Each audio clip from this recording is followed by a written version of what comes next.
नमस्कार, मैं हूं शीतला तिवारी। आइए चलते हैं प्रयागराज। प्रयागराज में एक महिला प्रिंसिपल के साथ जो है दुष्कर्म हो गया है। और दुष्कर्म जो है केवल एक व्यक्ति नहीं, तीन तीन व्यक्ति जो है और उसके बाद 1-2 महीने से जो है दुष्कर्म कर रहे हैं।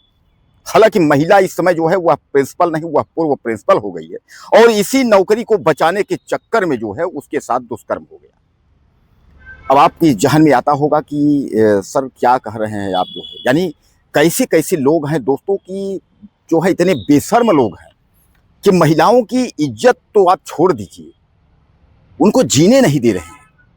महिलाएं अगर कहीं नौकरी कर रहे हैं तो आप समझ लीजिए उसको जो है महिलाओं को जो है गिद्ध की तरह नजर बनाए हुए हैं, उसको जिंदा जो है नोच कर खा लेने के लिए। दरअसल मैं आपको बता दूं कि यह महिला जो है एक कॉलेज की जो है एक प्रिंसिपल थी और उसके बाद जो है इसके पास अचानक जो है ऊपर से फ़ोन आता है कि भैया अगर नौकरी जो है आपको बचाना है तो आपको जो है हमसे मिलना होगा।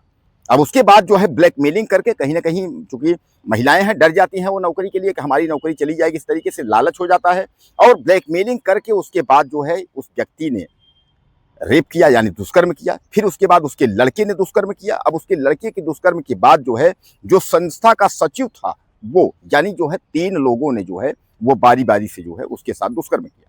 यानी कहने का तात्पर्य आप यह समझ लीजिए कि उसके साथ 3 लोगों ने जो है वह गैंगरेप किए और एक बार से नहीं, महीनों से, यानी कम से कम जो है वो 1 महीने से जो है उसके साथ जो है गैंगरेप किए। अंत में जो है वह जो पूर्व प्रिंसिपल थी वह काफ़ी दुखी हुई, काफ़ी उसको जो है खराब लगा।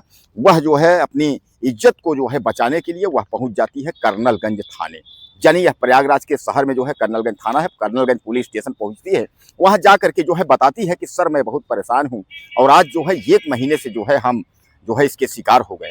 यानी बाप, बेटा और उसके बाद सचिव, यानी तीनों मिल कर के जो है प्रिंसिपल के साथ जो है दुष्कर्म कर रहे हैं और महीनों से कर रहे हैं। यानी उसको टॉर्चर करके रख दिए हैं। अब आप समझिएगा, मैं आपको बताता हूँ, ये जो है डायोसिस ऑफ लखनऊ के बिशप मोरिस एडगर दान और उसका बेटा जो है एलन दान, यानी बाप जो है मोरिस एडगर दान और उसका बेटा एलन दान और संस्था का जो सचिव है वो राकेश छत्री।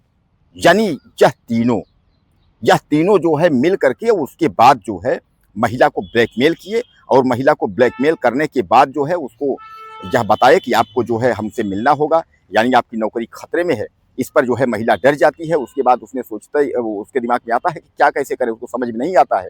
तब तक जो है ये ब्लैकमेलिंग का कार्य शुरू होता है और धीरे धीरे करके जो है यह लोग पहले बाप, फिर बेटा और उसके बाद जो है फिर बाप बेटा के अलावा जो है यानी उसका जो संस्था का सचिव है, यह तीनों मिल करके उसके बाद जो है बारी बारी से उसके साथ जो है रेप करते हैं, गैंग रेप करते हैं।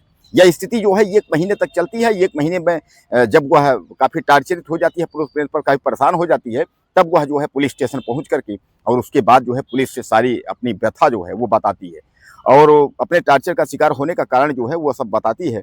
अब सबसे बड़ी बात ये है, आपको मैं बता दूं कि इसमें जो है ये आपका जो है जो मोरिस एडगर है, यानी जो है ये जो मैं आपको जिसको बताया कि डायोसिस ऑफ लखनऊ जो है जो बिशप है, बिशप जिसको पादरी कहते हैं आप, इसका जो ये पादरी जो है एडगर दास, इसने टेलीफोन करके कहा, कहा ऐसा है अधिकारियों को जो है आपको संतुष्ट करना होगा, यानी अधिकारियों से आपको मिलना होगा। और खासकर इसने जो है जो सचिव था, जिसको मैं आपको बताया कि राकेश छत्री जो सचिव था, उसके पास जो है महिला को भेजा। वह जाने में जब आनाकानी की तो इसने जो है गाली गुप्ता दिया। उसने कहा कि हम परिवार को जो है तुम्हारे परिवार को बर्बाद कर देंगे, परिवार को मरवा देंगे, तुमको भी मरवा, तमाम जो है इसने धमकाया भी। अब सबसे बड़ा सवाल ये है कि यह महिला जो है तलाकशुदा है, यानी जिसकी शादी हुई थी उससे इसने तलाक ले लिया था। अब उसमें यह कहा जा रहा है कि इसका पति भी इसमें जो है शामिल है, यानी इसमें जो है काफ़ी पूरा गैंग है। और सबसे बड़ा सवाल है, क्योंकि ये मामला जो है प्रयागराज का है और प्रयागराज से लखनऊ तक जो है यह चर्चित मामला है और यह मामला तत्काल का है। हालांकि इस पर जो है अब योगी की नज़र जो है वह हो गई है। योगी सरकार इस पर जो है अब उनकी भौहें टेढ़ी हैं। योगी सरकार इस पर देखेगी कि आखिर इसमें मामला क्या है, कि पूर्व प्रिंसिपल के साथ क्या क्या हुआ है। अब वह इस पर जो है कार्यवाही जो है वो करेगी और काफ़ी जो है दंडात्मक कार्यवाही करेगी, क्योंकि ऐसे लोगों को छोड़ने की जो है प्रशासन वो नहीं करती है। कैसे लोगों को जो है प्रशासन जो है उनको बख्शना नहीं चाहती, कैसे लोगों को छोड़ दे, ताकि मतलब इनके ऊपर जो है गंभीर धाराओं में जो है कार्यवाही हो और उसके बाद जो है इनको जो है जेल जाना चाहिए। दरअसल दोस्तों, अब आजकल बताइए कि जब टीचर और महिलाएं इस तरीके जो शिक्षा जगत की जो दूसरों को शिक्षा देते हैं, जब वही सुरक्षित नहीं है, तो आप किसकी बात करेंगे कि ये कौन सुरक्षित हो सकता है।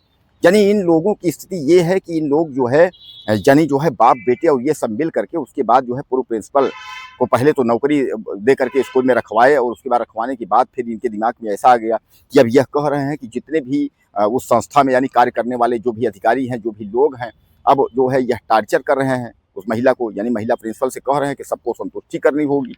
अब आप समझ सकते हैं कि एक महिला का जो है कहीं नौकरी करना जो है वह कितना बड़ा जो है वह रिस्क हो सकता है। यानी महिलाएं अगर कहीं नौकरी करें तो उनके ऊपर जो है इस तरीके की गिद्धों की जो नज़र होती है वह आप समझ सकते हैं।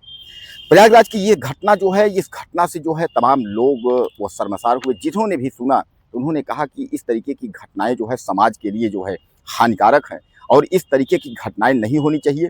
हालांकि इस मामले की जो है जांच अब पुलिस तहकीकात कर रही है, इसलिए कि इस मामले की जांच अब पुलिस में है, तो पुलिस जो है अपने हिसाब से जो है पुलिस इस पर कार्रवाई करेगी। आपका क्या विचार है, कुछ कहना चाहते हो तो आप मैसेज करें।